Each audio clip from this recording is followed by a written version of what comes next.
Welcome back to Network Africa. Before the break, we told you about a ban in Kenya on plastic bags.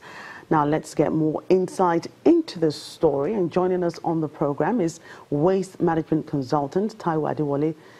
Welcome to the program. Thank you. Right. Let's start with, the bags themselves. Is it a bad thing to manufacture plastic bags in a country? It's not a bad thing, but you need to also look at the effects. Because this plastic bag, they don't decay. It takes between 200 to 1,000 years for the plastic to decay. So why produce what is going to be harmful to the environment once there's no solution for recycling?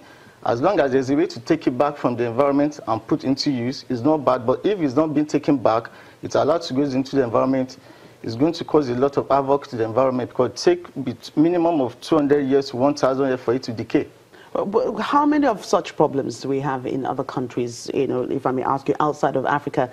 Because isn't it better to introduce a way to recycle those bags instead of this outright ban?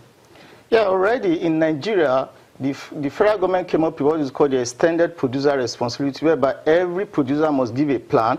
Once you use my plastic bags, this is the way to go into recycling. But not many of these companies are taking that. What most of them, after just the profit, manufacture this product, sell, make profit, and leave the problem for the government to tackle.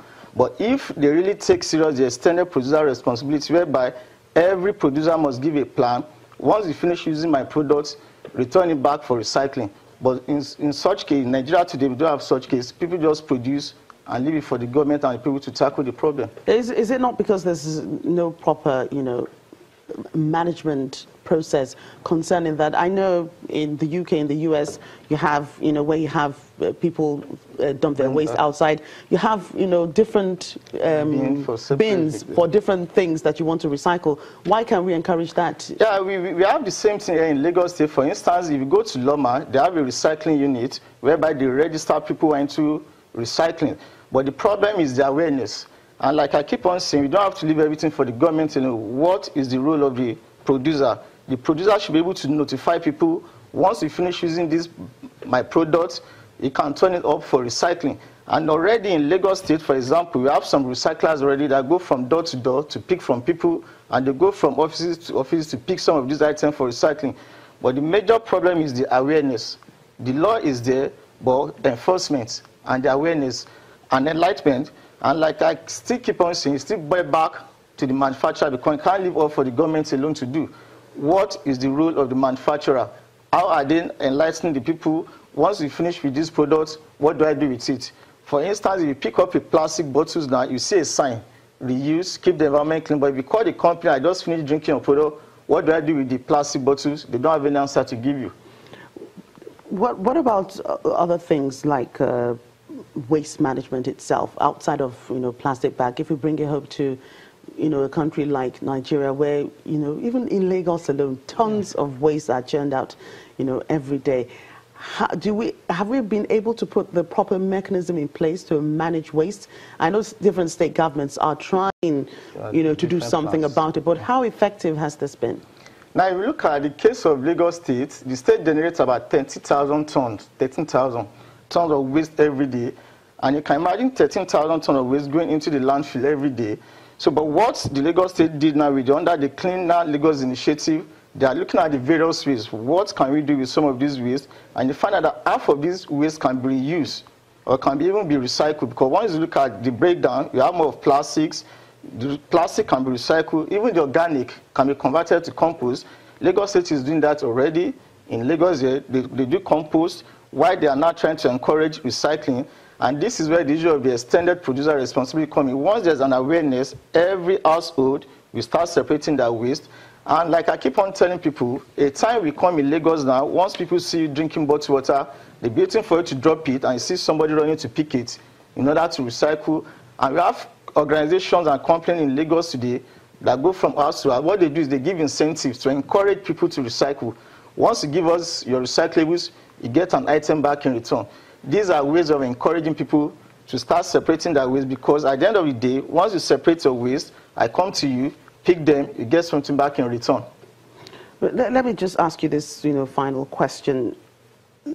Where we have high unemployment rates, in a country like Nigeria. The issue of, we keep talking about this recycling. Yes. How can we get more people into joining this campaign to lessen the, people looking for jobs every day? Yeah, like I said, the waste management industry worth about $2 billion today because there's a lot of waste. And you can see recently a company came to Lagos to pay millions of dollars to take over the waste in Lagos State because they saw the potential there.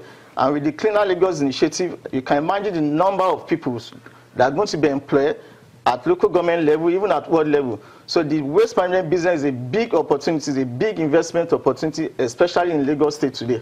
All right, thank you for your thoughts on Network Africa. You're welcome. Let's move on now. A group of engineering students in Cairo are extracting diesel, black carbon and gasoline from old rubber car tires. They've been able to build a machine that produces alternative fuel from the tires.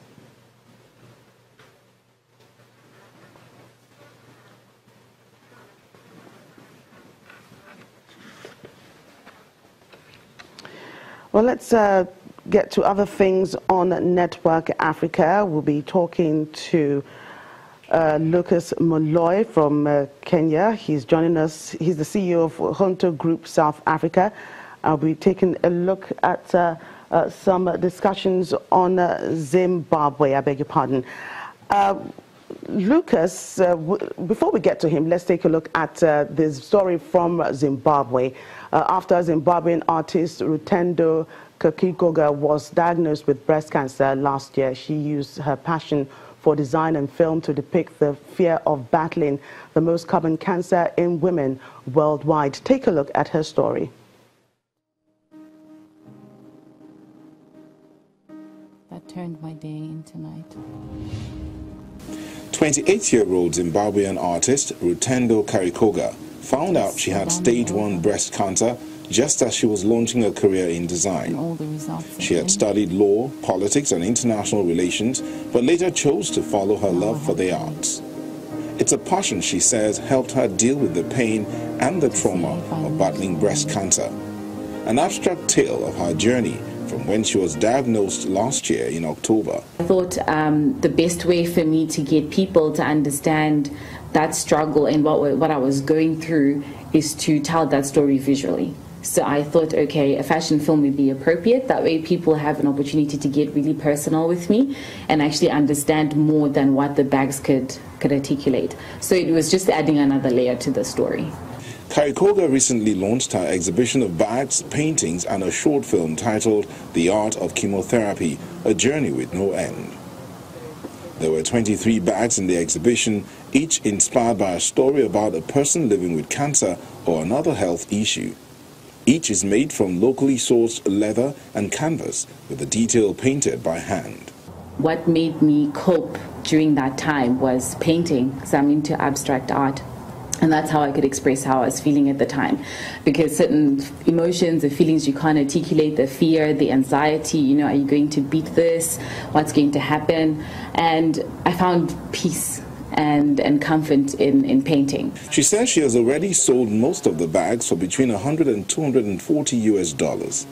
She hopes to reproduce the collection due to the high demand. She says she has already sold most of the bags for between $150 and $240. She hopes to reproduce the collection due to the high demand.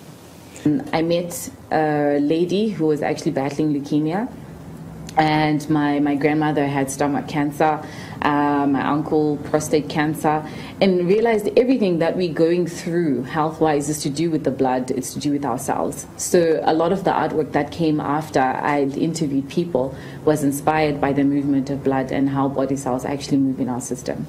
Kakikoga, who is in remission of the disease, says she feels fortunate to have found a market and a sustainable business in the arts in a country whose economy is in crisis. I feel there is a need for a lot of collaboration to happen. We need to have a unified voice as Zimbabwean creatives, which is something that lacks. And unfortunately, that lacks because of broken trust. And now to rebuild that trust so people can rely on each other is something that's very difficult and will take a while to be earned. Well, that's Network Africa. Thank you so much for watching. I'm Jokia Rogers.